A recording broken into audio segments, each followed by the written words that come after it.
아멘. 이 시간의 말씀 기초로 초등학문으로 돌아가지 말라. 초등학문으로 돌아가지 말라 하는 제목으로 함께 말씀의 은혜 나누실 때 하나님의 은혜가 충만하시기를 바랍니다. 말씀에 좀 한번 따라해 보겠습니다. 초등학문으로 돌아가지 말라. 예, 감사합니다. 사도 바울은 이미 받은 복음을 버리고 율법주의로 돌아가려는 갈라디아 사람들에게 이제 다양한 관점에서 그 부당함을 깨우쳐주고 있습니다. 특별히 지난 주간에는 어린 상속자의 비유를 통해서 그들이 왜 더 이상 율법주의의 종으로 살면 안 되는가 가르쳐 주었습니다. 이제 오늘 말씀에서도 바울은 다시 한번 그들의 잘못을 지적하면서 특별히 초등학문으로 돌아가지 말라고 권면하고 있습니다. 자, 우리말 중에 말짱도루묵이라는 말이 있어요. 말짱도루묵. 무슨 뜻입니까? 애써 수고했는데 모든 노력을 헛수고로 돌아가게 할 때, 그때 쓰는 말입니다. 말짱도루묵. 그 이야기도 있죠. 도루묵 이야기는 알죠. 자, 그런데 본문에 의하면은 갈라디아 사람들이 바로 이와 같은 상황에 있었습니다. 사도 바울이 정말 문자 그대로 생명을 다 바쳐서, 목숨을 다 바쳐서 개척한 교회인데 그 모든 수고가 헛수고로 돌아갈 위기 가운데 있었다는 거예요. 예, 그렇기 때문에 바울은 다시 한번 강하게 그들에게 의문을 제기하면서 권면하는 것입니다. 어찌하여 다시 약하고 천박한 초등학문으로 돌아가서 다시 종노릇 하려느냐. 하나님의 말씀과 복음에 비교할 때 세상의 모든 종교와 학문과 철학과 사상이나 가치관들은 다 초등학문에 불과하다는 것입니다. 유치하고 천박한 수준이라는 것입니다. 오늘날 이제 우리도 정신을 차려야 됩니다. 정신 차리지 않으면은 갈라디아 사람들처럼 되기 쉽다는 거예요. 오늘 말씀을 통해서 우리도 다시 한번 경성하고, 경성한다는 말은 무슨 말이에요? 정신을 차린다는 말이에요. 깨어나고 또 하나님의 복음과 말씀에 깊이 뿌리를 내리기를 기도합니다. 우리 8절부터 보겠습니다. 그러나 너희가 그때에는 하나님을 알지 못하여 본질상 하나님이 아닌 자들에게 종노릇하였더니, 그들이 하나님을 알지 못하던 때에는 어쩔 수 없이 하나님이 아닌 우상이나 철학, 세상적인 가치관, 풍조 같은 것들에 종노릇할 수밖에 없었습니다. 그렇다고 정당성을 주장할 수는 없는 것이지만 그래도 당시에는 어느 정도 어쩔 수 없었다는 것입니다. 하나님을 몰랐으니까, 하나님을 아예 몰랐으니까 뭐 우상숭배할 수밖에 없었죠. 또 세상 철학, 풍조 따라 살아갈 수밖에 없었을 것입니다. 9절을 보시기 바랍니다. 9절을 첫 단어 이제는 이라는 말이 나오는데 더 정확히 말하면 그러나 이제는 반나오입니다. 반나오. 그러나 이제는 이라는 말입니다. 이제는 상황이 달라졌다는 거예요. 그들은 이제는 어떻게 됐습니까? 이제는 하나님을 알게 됐어요. 말씀을 통해서, 복음을 통해서 하나님과 복음 진리에 대해서 확연하게 알게 되었습니다. 그렇기 때문에 이제 그들은 어때요? 이제 더 이상 핑계할 수가 없다는 것입니다. 하나님을 모른다는 핑계로 죄악을 정당할 수 없게 됐어요. 뿐만 아니라 9절에 보면 그들은 어떻게 됐다고 했습니까? 그들 입장에서 하나님을 알게 되었을 뿐만 아니라 하나님 편에서 또 보면 어떻게 됐냐면은 하나님이 친히 아신 바 되었다 그랬어요. 하나님이 우리를 아신다는 거예요. 이미. 이 말은 무슨 말입니까? 이제 하나님의 자녀가 됐다는 거예요. 물릴 수가 없어요.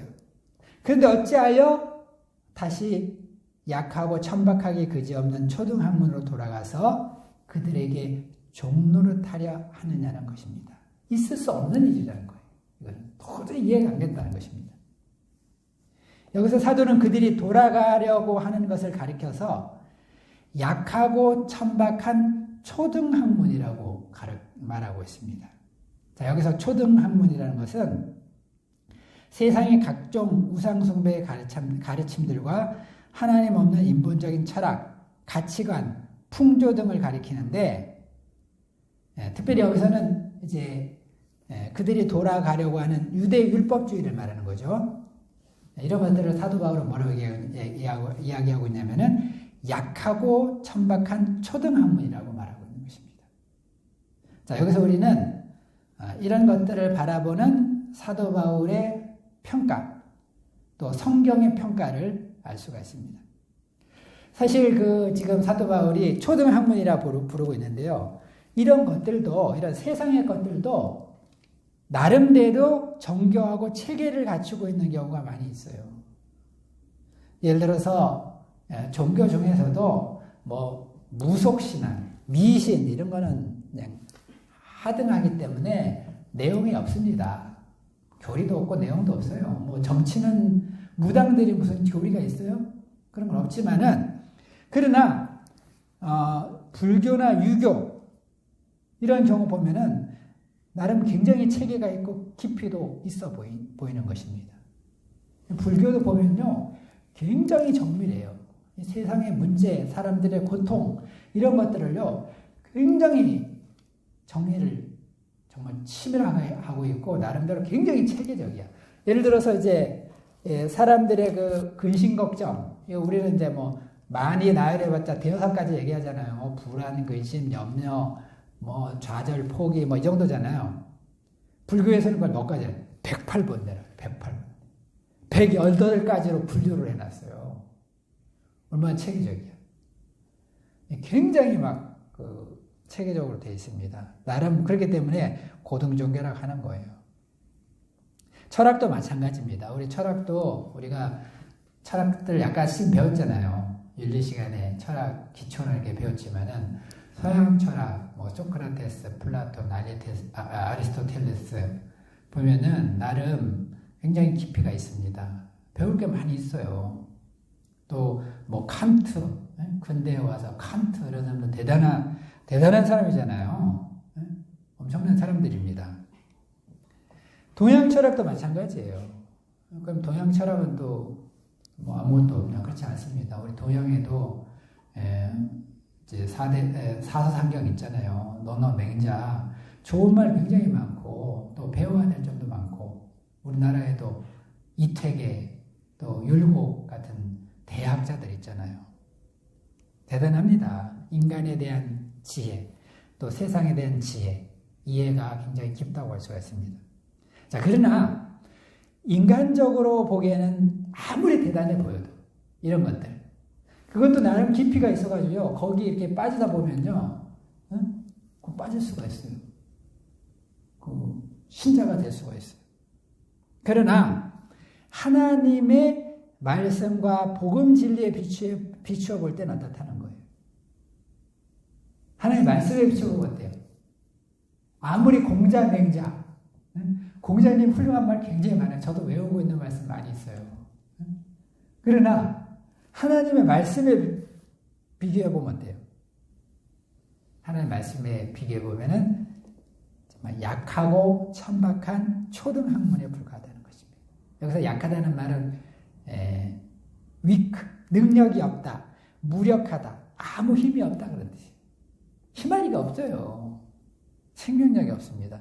또 천박하다는 것은 miserable, 비참하다, 보잘것이 없다, 형편없다, 거지 같다 그런 뜻이에요.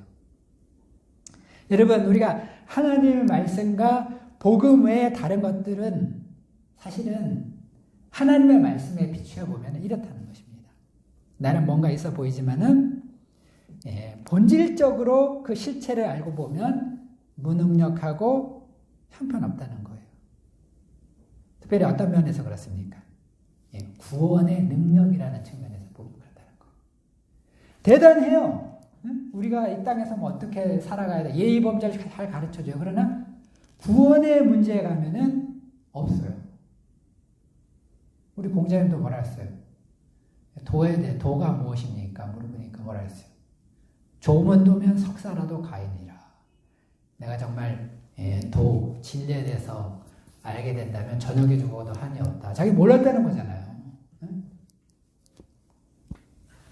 인간적으로 볼 때는 그럴싸해 보일지 모르나 구원과 관련해서 본다면 너무나 무력하고 형편이 없다는 것입니다. 우리 복음 외에 하나님의 말씀에 다른 것들에게는 구원의 능력이 없어요. 왜 그렇습니까? 사도행전 4장 12절에 보면은 다른 이로서는 구원을 받을 수 없나니 천하 사람 중에 구원을 받을 만한 다른 이름을 우리에게 주신 적이 없다고 했어요. 그렇기 때문에 복음 외에 다른 것들은 어떤 구원의 관점에서 보면은 너무나 무력하다는 것입니다. 형편이 없어서 비참하기까지 하다는 거예요. 엉터리라는 거예요. 사람들에게 뭔가 가르침을 주는 것 같지만은 그들 자신이 구원의 길을 모르기 때문에 소경이 소경을 인도하는 꼴과 같다는 거예요. 자, 우리 사도 바울은 이런 실체적인 진실, 이걸 알고 있었기 때문에 확신이 있었습니다. 여러분, 사도 바울은 어떤 사람입니까? 사도 바울은 자기가 이런 학문의 세계, 다른 종교의 세계 알지도 못하면서 이렇게 막 큰 소리 치는 사람은 아니에요. 이 사람은 당시 당대 최고의 석학 중에 한 사람이에요. 최고로 똑똑한 사람 중에 하나고 제일 많이 배운 사람입니다. 전문가 중에 전문가예요. 율법으로 쳐도 그래요. 지금 율법주의자들이 지금 이렇게 나대고 있지만은 율법 분야에서도 사도 바울 같은 전문가가 없는 거예요. 최고 전문가 중에 한 사람인 것입니다. 이런 그가 내리는 결론이 뭐예요? 하나님 없는 다른 모든 종교와 철학과 가르침과 사상과 가치관들과 풍조들은 한낱 초등학문에 불과하다. 이 초등학문 중에서도 아무런 능력도 없다는 거예요. 아주 약하기 그지없고 정말 비참하기까지 한 초등학문에 불과하다. 그렇기 때문에 그는 어떻게 했습니까? 빌립보서 3장 7절과 8절을 보면은 그는 자기가 그동안 배워서 알고 있던 모든 학문과 지식들을 어떻게 여겼어요? 배설물과 같이 여겼다니, 배설물. 배설물 뭔지 알죠? 더럽고 냄새나는 아주 쓰레기같이, 한자로 말하는 병과 같이 여겼다니, 병과 같이. 여러분, 우리도 정말 이런 분별력이 있어야 되는 거예요. 이 세상의 학문이나 종교 이런 것들도 그럴싸해 보여요.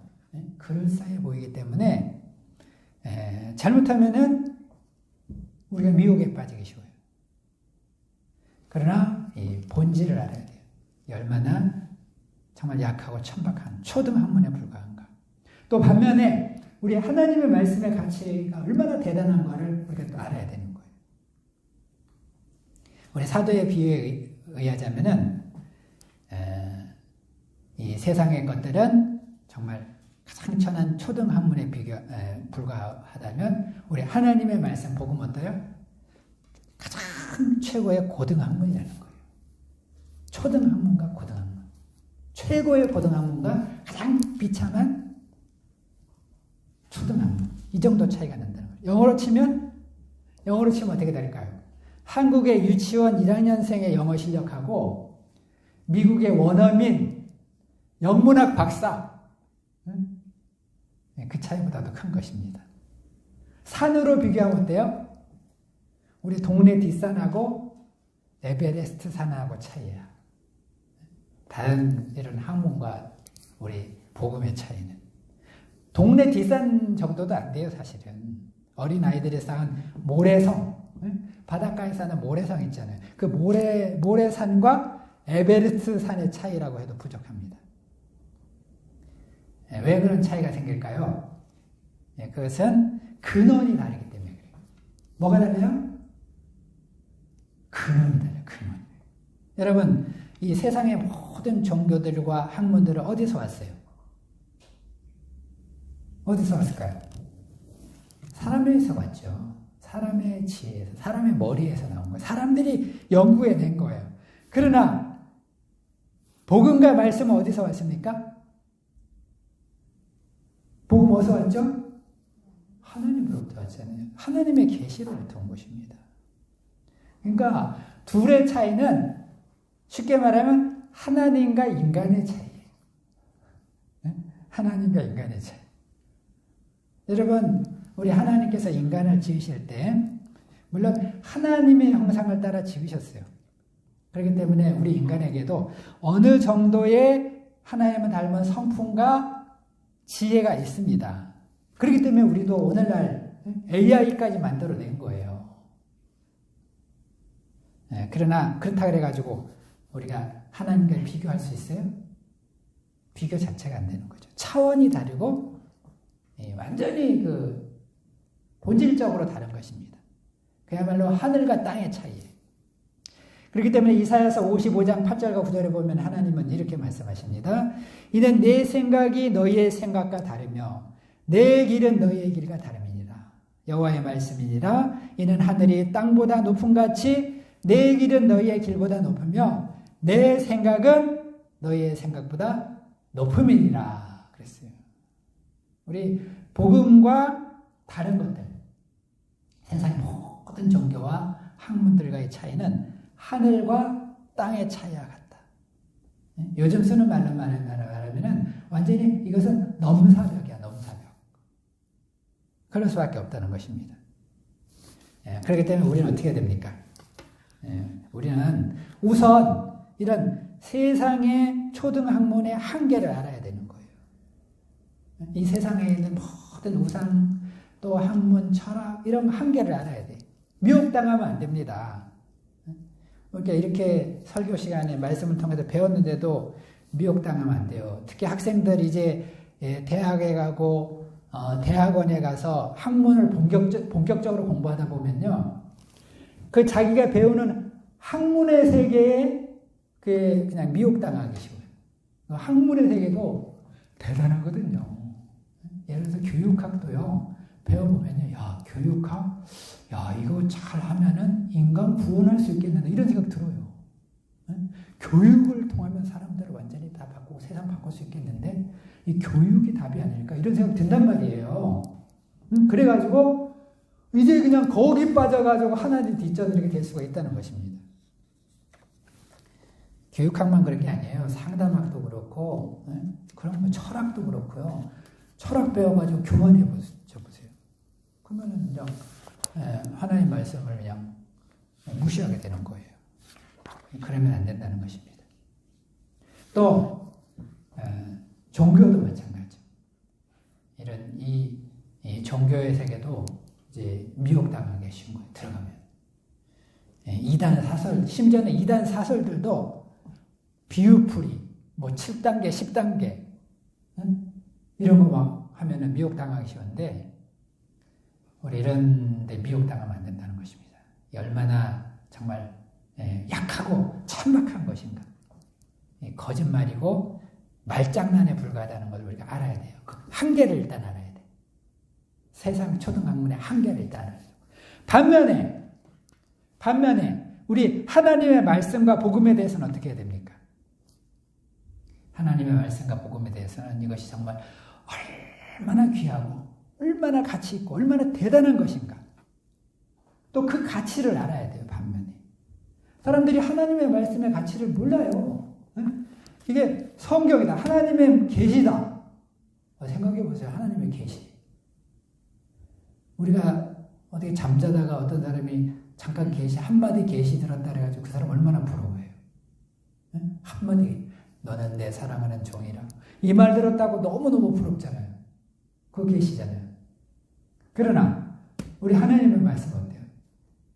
성경 전체가 하나님의 영감된 계시의 말씀이에요. 하나님이 주신 말씀이란 말이에요. 얼마나 대단한 것이에요. 창조주의 말씀이에요. 세상에. 공자님의 말씀이 아니라니까요. 창조주의 말씀이에요. 정말 얼마나 대단한 것입니까? 근데 이제 우리가 그 가치를 잘 모르는 거예요. 이 성경 말씀이 얼마나 대단한 것인가. 이게 하나님의 말씀이라는 것을 우리가 정말 깊이 가만 생각해 보면은 말씀이 너무너무 소중한 거예요. 성경 안 읽을 수가 없어요. 궁금해서라도 읽어야 돼요.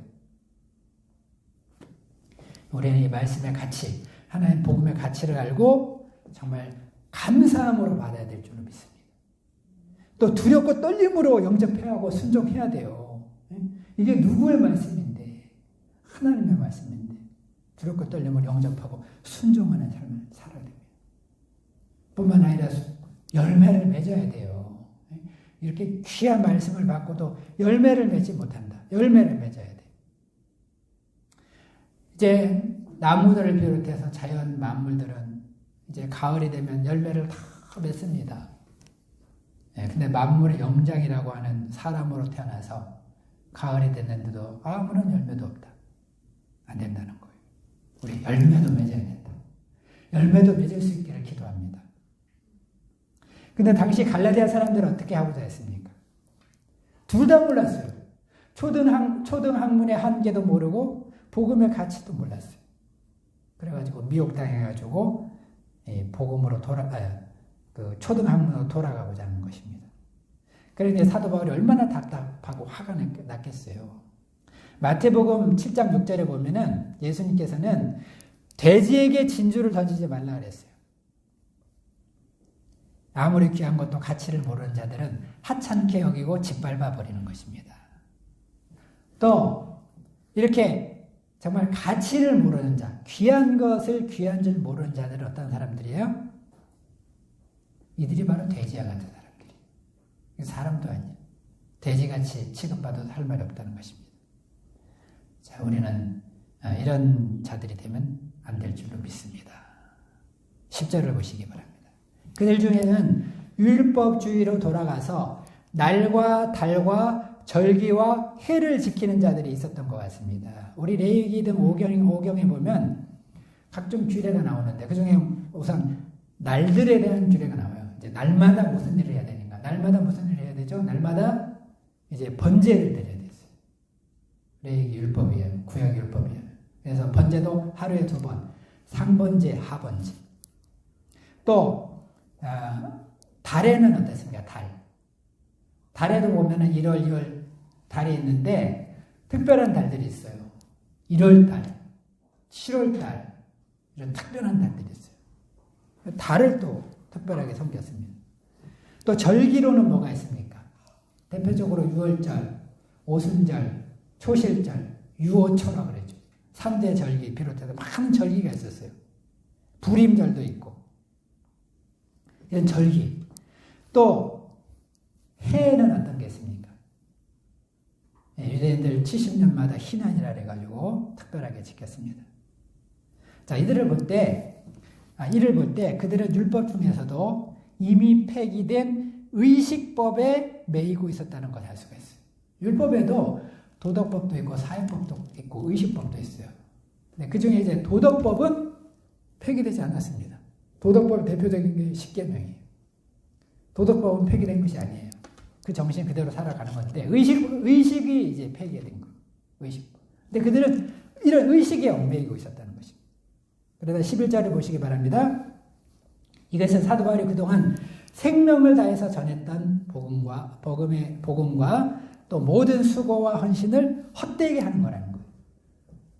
무엇보다도 있는 히브리서 6장 6절 말씀과 같이 그리스도의 십자가 희생을 헛되게 하는 것이고 나아가서 그리스도를 현저하게 욕보이는 거예요. 정말 예수님을 이것은 완전히 욕보이는 행위라는 것입니다. 범죄라는 거예요. 그런데 오늘날에도 이런 자들이 버젓이 활동하고 있습니다. 우리 동네에서 흔히 만나는 소위 하나님의 교회라는 어머니 하나님 섬긴다는 하나님의 교회에서 그 사람들 뭐라 그래요? 뭐라고 물었다 그랬죠? 6월절 지켜야 6월달 안 지키면 구원 못 받아 이렇게 사람들 미혹한다 그랬죠. 오늘 말씀에 보면은 이런 말씀이 분명히 있는데 이렇게 하지 말라고 분명히 나와 있는데도 이런 말도 안 되는 주장을 하는 것입니다. 그들이 근거로 삼는 성경 구절이 누가복음 22장 15절이에요. 누가복음 22장 15절 말씀해 보면은 예수님께서 마지막으로 6월절 만찬하시면서 제자들에게 이제 이런 말씀을 하십니다. 이르시되 내가 고난을 받기 전에 너희와 함께 이 6월절 먹기를 원하고 원하였노라. 여기 보면 6월절, 예수님이 6월절 식사하기를 원하고 원했다는 말이 나와요. 그러니까 요걸 딱 따와가지고, 요걸 딱 따와가지고 6월절 지켜야 된다. 자, 그러나 여러분, 이 말이 정말 예수님이 6월절 지키란 말이에요? 이 무슨 말입니까? 이 말씀의 본래 뜻은 예수님께서 십자가를 지시기 전에 제자들과 6월절 만찬을 통해서 당신께서 돌아가시는 그 십자가의 의미를 알려주기를 원하고 원했다는 뜻이에요. 6월절을 지키기를 원했다는 게 아니에요. 6월절 자체를 지키라는 뜻이 아닌 것입니다. 이것은 문맥을 따라 이렇게 해석을 하면 초등학생도, 똑똑한 초등학생은 알 수 있는 말이야. 근데 이들은 뭐라고 주장하는 것입니까? 이 말씀 같다고 해서 예수님께서 이렇게 6월절을 지키고 싶어 하셨다. 강조하셨다. 6월절 지켜야 구원받는다. 안식일도 그래, 주일도 그래가지고 토요일날 지켜야 된다. 이렇게 주장하는 거 아닙니까?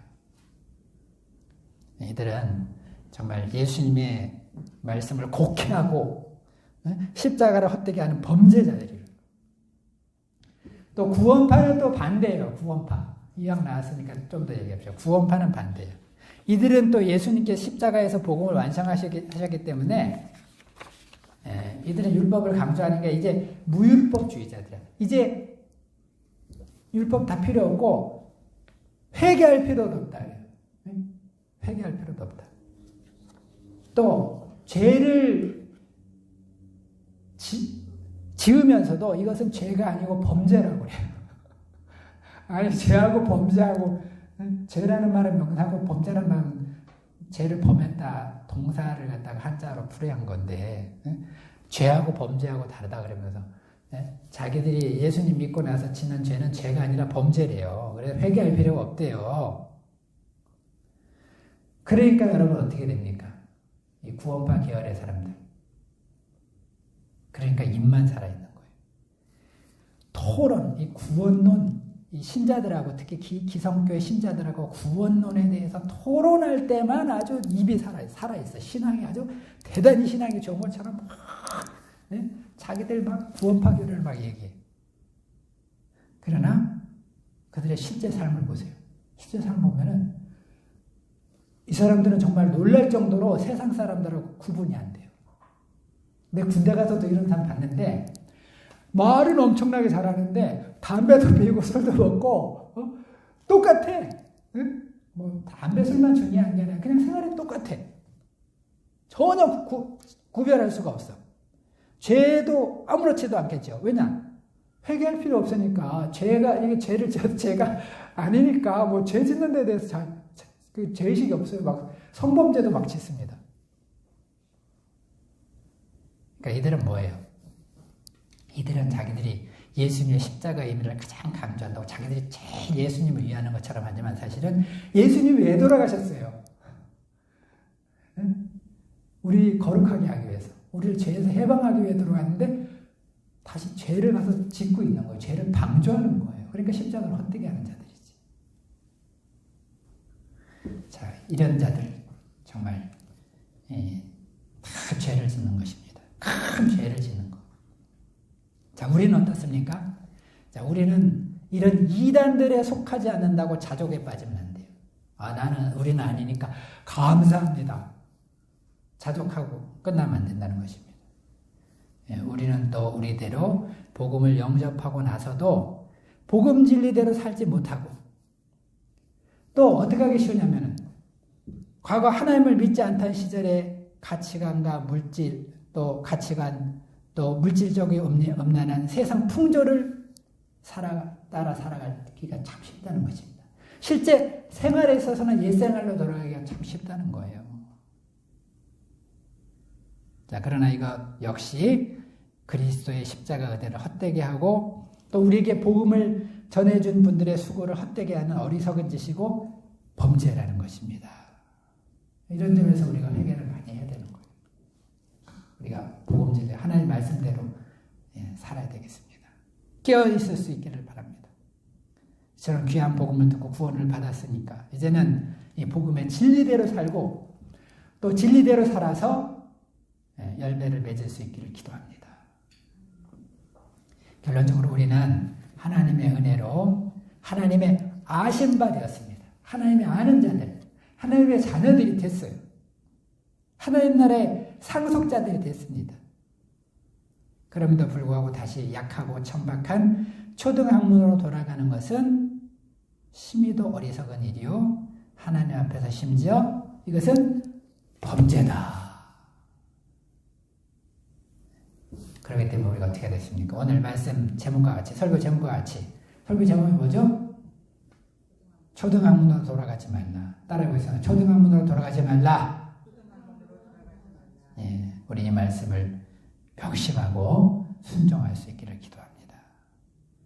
예, 다시 이런 유치한 생활로 돌아가지 않고 천박한 생활로 돌아가지 않고 이제는 하나님의 말씀의 진리대로 살아가는, 그래서 영생을 얻을 뿐만 아니라 또 영원한 하나님의 칭찬과 상급을 얻는 복된 성도들이 다 되기를 기도합니다.